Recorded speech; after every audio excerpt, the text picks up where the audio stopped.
Clarity on Fire, a podcast for people who know what they don't want out of their life and career, but aren't sure what they'd rather be doing.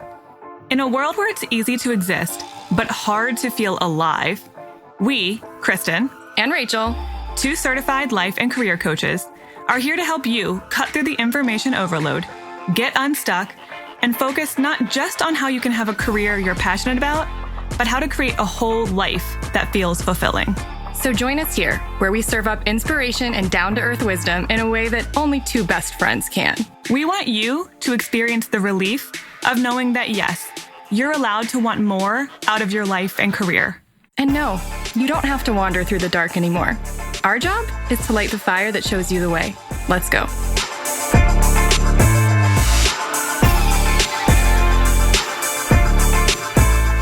Okay, did you write a new blog? Not at the moment that we're recording this, but here's the thing. When you record an intro to a blog, then you kind of have to go write that blog. Yeah, I guess so. At some point in the next week, I will have written this blog. Yeah. Okay, but you have a topic in mind, I take it. I do.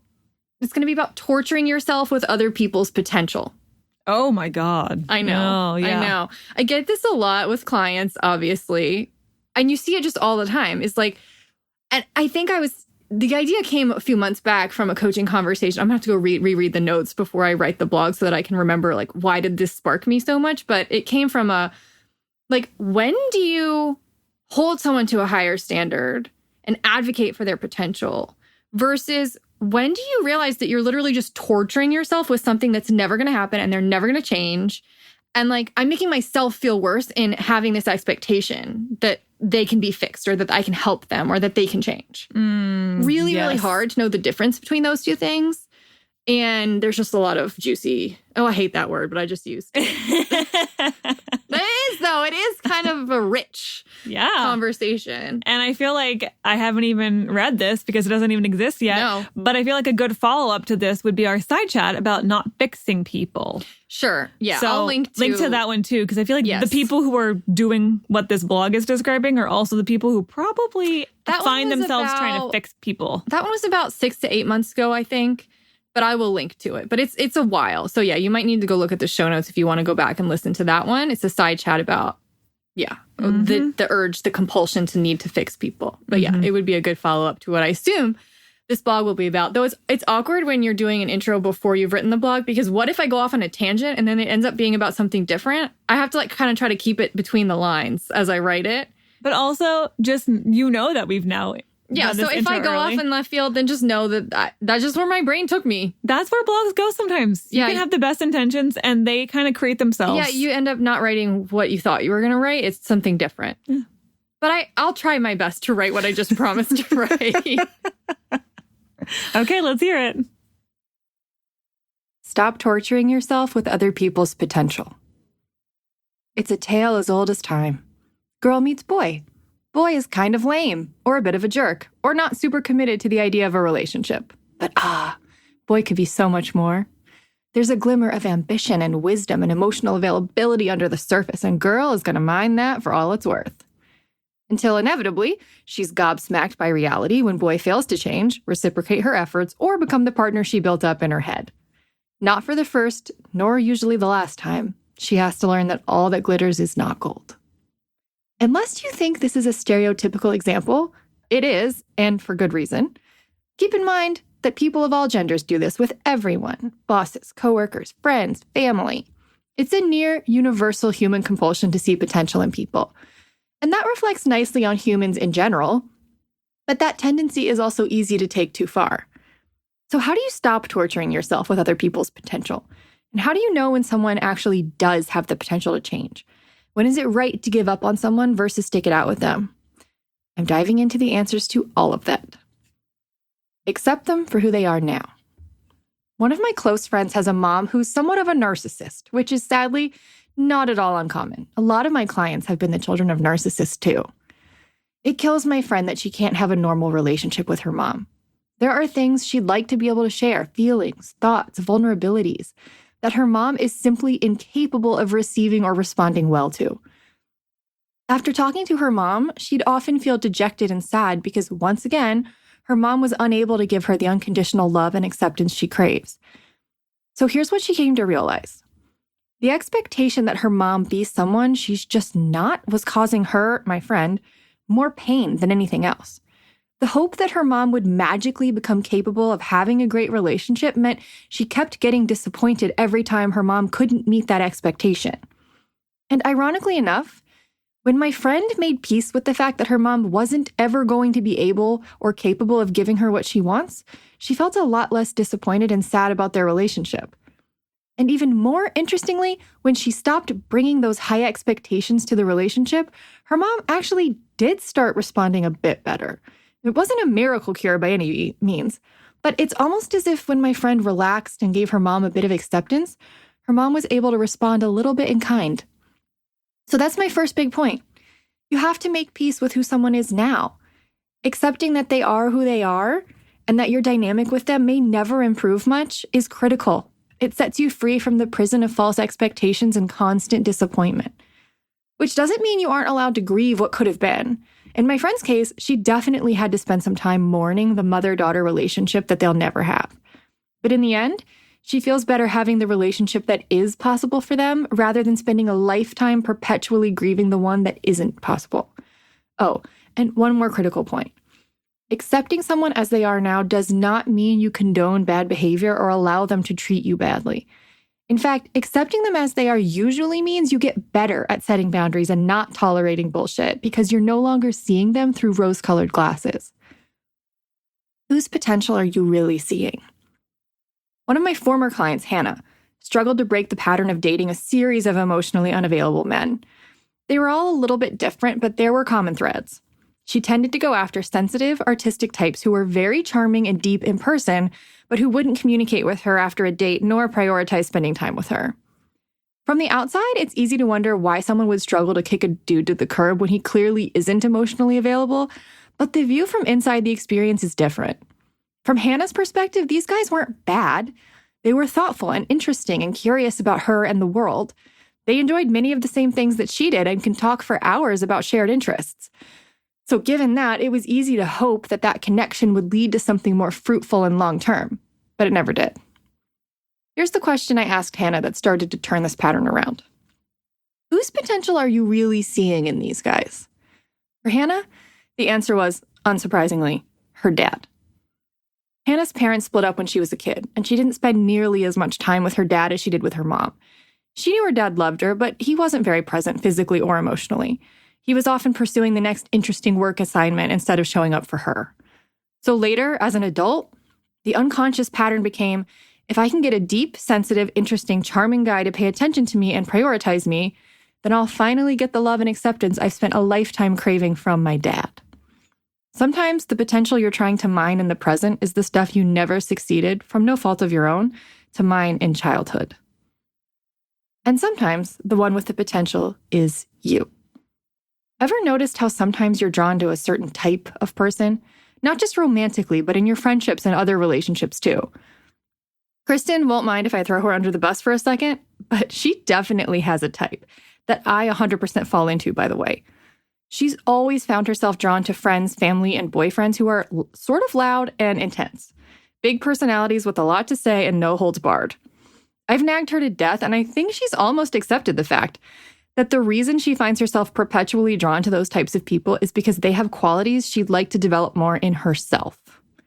For someone who's naturally more quiet, less opinionated, and not nearly so large and in charge, there's something admirable about people who seem really self-expressed and unapologetic about their right to exist. I've told her it's okay that she has a type, so long as she acknowledges that merely being around people like that won't cut it. She's also got to be okay with stepping out of her comfort zone and becoming more self-expressed in her own right, which doesn't mean she needs to or should ever go to the other extreme and become a big personality. That wouldn't be authentic either. So, take a pause and consider. What do I find myself drawn to in other people that might actually be a sign of my latent potential? When to give up versus when to hold out hope. Obviously, people can change. We know this to be true. But it would be a mistake to assume that everyone is capable of change or wants to change. That's when we end up torturing ourselves. So how do you tell the difference between someone who might actually truly have potential and someone who's a lost cause? Here's what to look for in someone who's capable of change and likely does have potential. They've expressed interest in changing in general. They're capable of being open-minded and self-aware, as in they don't always believe they're right and acknowledge they're capable of being wrong. They can receive constructive feedback about themselves, as in they don't jump to blame, defensiveness, or shut down when confronted with something uncomfortable. They've demonstrated growth and change in other areas of life, as in they're not all talk. They can back up their words with action. They've displayed concern, respect, and acceptance for who you are. They're good at listening and try to understand your point of view. If someone can't check these boxes, you're likely dealing with a person who's uninterested in or incapable of change. Doesn't mean you have to cut them out of your life completely, but it does mean you'd be better off accepting them as is and stop trying to mine them for gold that they just don't have. One last point. Giving someone the benefit of the doubt, as in assuming that they have potential, should be earned, not given away for free. I'm not suggesting that you assume the worst about everyone from the get-go, but I am saying that we get ourselves into trouble when we presume someone is capable of and interested in change before seeing any evidence of that. Allow someone to prove on their own merit whether they can step up and change. Taking your hands off the wheel means if someone does have potential, you'll be gratified in knowing that they changed on their own without any wheedling from you, which means the change has a good chance of actually lasting. If any change someone demonstrates is because you pushed and forced and micromanaged them into it, then in order to sustain that change, you'll feel compelled to manage them for the rest of time. And in no world is that the definition of a healthy relationship. You'll never get real love, acceptance, and support from someone you feel you had to force to give it to you. So, how have you been torturing yourself with other people's potential?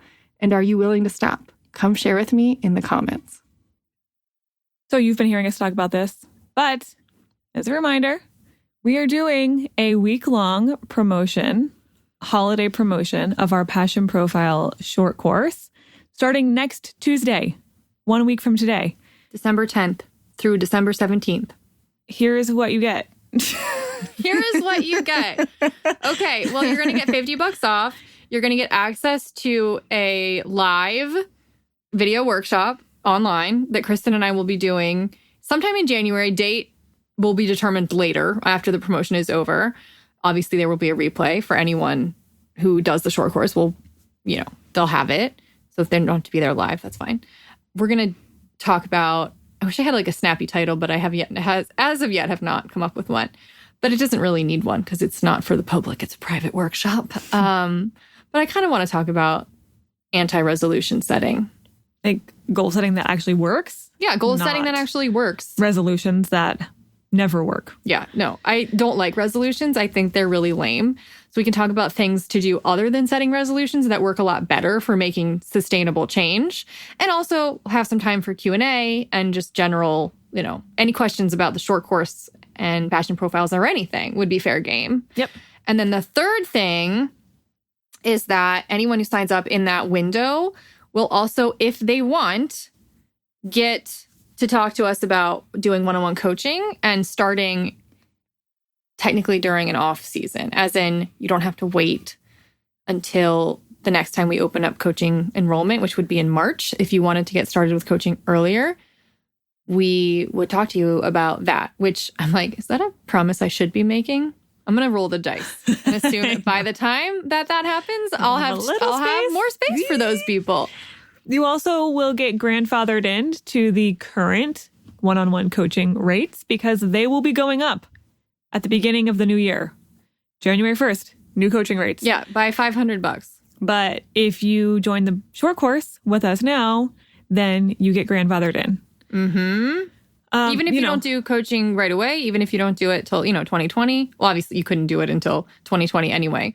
But we're saying you have access to our old rates, which you also nice. Get the course, which is going to help you. We talked about the value of the course which itself. Which is going to help you figure out your career direction based on a huge element that you need to be considering, which is your passion profile. How should you be working? Not what you should be doing. That's not the thing you need to be focused on first. You need to be focused on, okay, how do I need to combine my values around things like time and money and passion in a way that actually makes sense for me and not expect myself to be someone that I am not, and then punish myself and think, what's wrong with me? What's wrong with me? When I keep making decisions that don't align with me and they keep making me miserable. That's what this course is for and who this course is for. Yep. So if you're ready to figure that out in the new year and stop just job hopping and finally break that pattern and figure out what you want for real, for good, then you get that with the course too, among all the other bonuses we just described. So that starts next week, next Tuesday on December 10th, and goes for 1 week. If you haven't been around long and you want to know more about passion profiles, I'll link to a couple of episodes. I think I talked about this on our last episode or one of our last episodes, but I will link to the episode we did in December of 2018 about the 4 passion profiles, which is really helpful as like a primer. So I would start with, if you haven't, take the passion profile quiz, go to clarityonfire.com, spend 10, less 10 minutes. I was about to say 2 minutes /11 questions. It does not take very long, taking the quiz and then reading your result, and then opt in so that you get our emails and that you're aware and alerted, like when, obviously we'll be back on the podcast on Tuesday, but you'll also get emailed. That's also where we'll be sharing our discount code. I kind of want to do a discount code so that everyone has to... You got to be kind of like paying attention in order to get that $50 off. So anyway, go take the quiz if you haven't. That's like the first step. Listen to that episode from last December for a good primer. And also I'll link to that fun one we did about sorting Harry Potter characters by passion profile, because that's always fun. Yes. And then we will be back on Friday with a new Dear Rachel. We've got 3 questions. They're pretty different this time. Yeah, we've got one about a work drama. We've got one about a home drama. And we've got one about... a work pattern that keeps happening. It's not a drama with a person, it's a drama with herself. Exactly. Right. Drama all around. I love it. And some good rants in there too. You get did. like some Rachel rants in the middle of a Dear Rachel. For sure. Yeah. For sure. Okay. A hybrid. All right. See you then. Bye.